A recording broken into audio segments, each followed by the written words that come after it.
Stand down, SSX. We have a new king in town.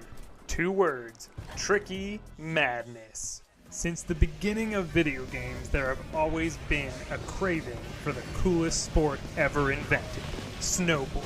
Whether you were carving it up as Sonic the Hedgehog in Sonic Adventure, shredding the slopes as Mario in SSX Tour, or doing the worm in SSX 3 and SSX 2012, these games were the highlight of my gaming childhood. And the dream lives on with modern games like Riders Republic, but nothing scratches that itch quite the same as SSX. But one brave indie developer was tired of waiting on EA to strike gold with a new snowboarding game after over 10 years. He said, "Hold my bubbly water, I'll do it myself." So let's talk about why I think Tricky Madness could be one of the best snowboarding games in a long time. Tricky Madness just entered early access on Steam. As of now, there are 3 game modes, 2 levels, and 2 characters. But trust me, there's a lot more coming with early access. The developer plans to add 8 handcrafted levels, each with their own hidden surprises and unique experience. A dedicated campaign mode set in an open world mountain with secrets and collectibles. 8 fully voiced characters with their own backstory, personality, and visual style. A fully fledged multiplayer mode that's planned to be added in the near future. And I've confirmed that the dev is planning to add console support near the full launch of the game.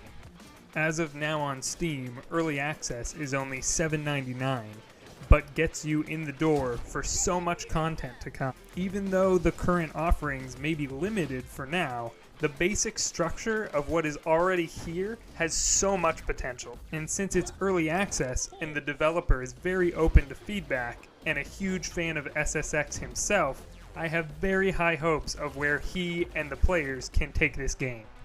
Okay, let's talk about graphics for a second. I'm playing this on the Steam Deck and it runs amazing. I capped it at 60 frames, and if this game runs that well on my Steam Deck, I can't wait to see how it runs on next-gen consoles. Speaking of graphics, I think the art direction is perfect. It's up to the ante by using next-gen lighting, but keeps the characters and environment simple, but so bright and vibrant to keep us with that retro arcade snowboard game feel.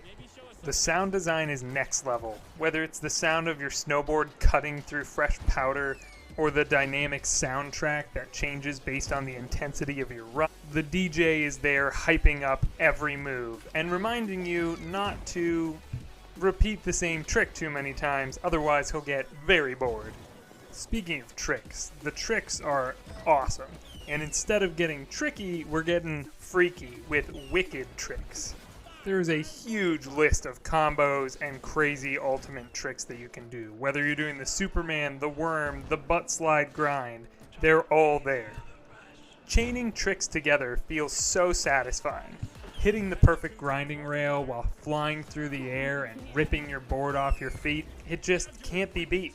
And on top of all that, the controls are totally customizable. So no matter what generation of snowboarding games you played, you can make the controls feel just right. I also really enjoyed how open each of the maps felt.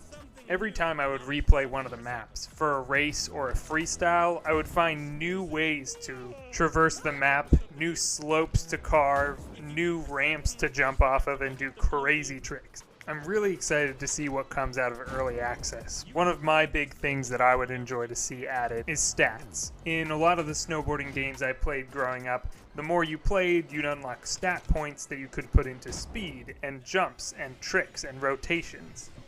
This gives the game even more progression than just the basic beat each level, hit each high score. But we'll have to see where this all goes, and it's up to us, the players, so make sure to leave a comment, like this video, and subscribe, because I will definitely be making more videos as this game progresses and gets new updates in early access.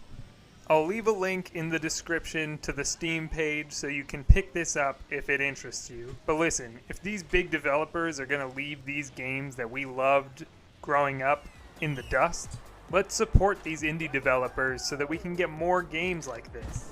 and have more control over what we want to see in the games that we love. Thanks again for joining me. I'll see you on the slopes, and I'll see you on the other side of the sunny side.